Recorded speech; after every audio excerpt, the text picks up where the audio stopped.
Hello. My name is Susana Gonzalez. So in September of 2020, I traveled to Mexico for a vacation. And when I got there, I noticed that my breast was sunken from the nipple area. At that point, I went and I reached out to one of my cousins and I asked her to schedule an appointment with an oncologist. When I went to see the doctor, he noticed that it looked very suspicious. So at that point, he ordered me to get a mammogram and an ultrasound. And he also urged me to hurry up and get a biopsy. So when I came back from Mexico, I tried to schedule an appointment with one of my doctors and I wasn't able to get in for about 3 months. They didn't want to take me. And at this point, my oncologist in Mexico was reaching out to me every other day and making sure that I had gotten my biopsy because obviously he knew what he'd seen. At that point, I pressured my family to make a big decision and go back to Mexico and pay everything out of pocket. I went to a doctor there and within a week I had a biopsy and was diagnosed with stage 3 breast cancer with 20 lymph nodes removed and 19 coming back positive for cancer. So, throughout the whole process, you're getting hit with so many different things, right? The last thing that you want to deal with is calling an insurance company and waiting for hours to get an approval on something. At that time, I had HMO plan, which is pretty much like not even having insurance. You have to wait for weeks before you could get a referral to go see a specialist. And given that my cancer is so progressive and, moving so quickly, I had to fight. I met Roxy back in 2020. I reached out to her because I saw that we were on the similar path with breast cancer. We actually came together because we wanted to start like an organization to help cancer patients because we were both frustrated with what we had experienced with what I had mentioned earlier. So when I was going through breast cancer, I had to do 10 rounds of chemotherapy, and they call it the Red Devil because it's like the harshest chemotherapy out there. I never allowed cancer to dictate my life or take over my life. I would show up to chemotherapy in heels, fake lashes. I embraced my journey. Bald is beautiful. So October is coming up and it's a special month. It's Breast Cancer Awareness Month. I love giving back to the community and helping other women that are going through cancer. I asked Omar if we could create a product in honor of breast cancer. The next thing you know, I set up a meeting between Omar and the Blue Moon team, Susana. I introduced them. The 1-hour meeting turned into a 3-hour meeting. I met Roxy in 2017 through a mutual friend. Later, Roxy introduced me to Suzanne, who goes by Ola Chola. She shared her story, and her story was very interesting. So I really wanted to do anything I can to help her out. We started the Blue Moon Project, which is a 501c3 nonprofit organization. All the proceeds of this campaign will be donated to the breast cancer patients and survivors. We all know Roxy from the past years we've worked together. I know her and Omar are really close. So they invited me to this meeting that they were putting together, and they brought in Susanna, and actually I didn't know anything about her until she started talking and telling us about her story, and it was overwhelming, honestly. It was quite the emotional roller coaster for 3 hours.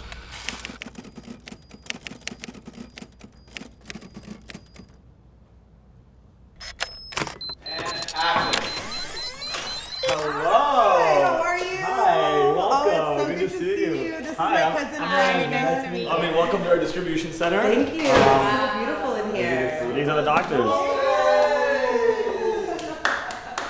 You're the main guest, so you're right there. Thank you. This is like the warmest welcome I've had with any doctors I've ever visited in the last 3 years, so thank you for that. You look great, though. Thank you. Your hair looks amazing. 2 years in the process. How do you like it? Love it. You want to be able to have like a support system from your medical group that's going to be there and support you.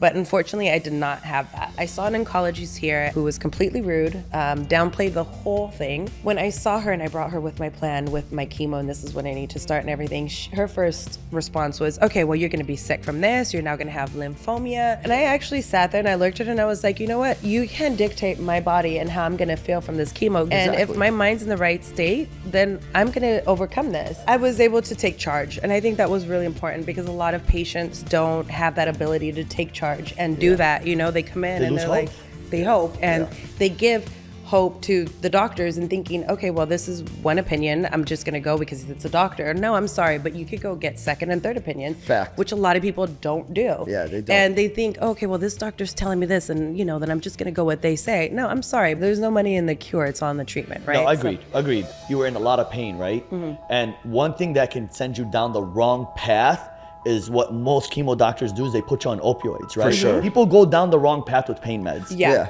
absolutely. And I think that was one thing that I was really adamant on, and they tried to prescribe a lot of painkillers for Everybody me. has to send that. Yeah. And I was like, absolutely not. The first thing I would do before every chemo was I would smoke a blunt. When I was in the chemo treatment, I was on my computer doing work, working on my business.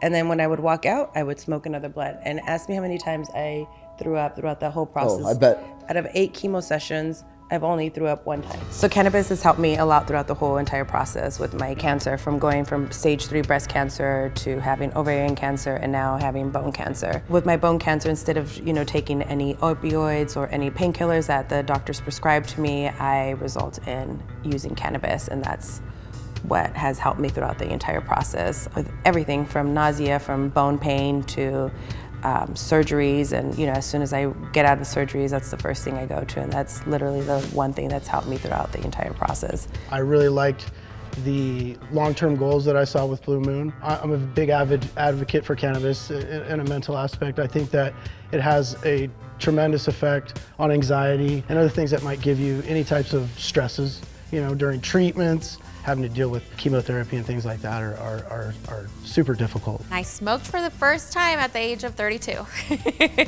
to get me through my journey.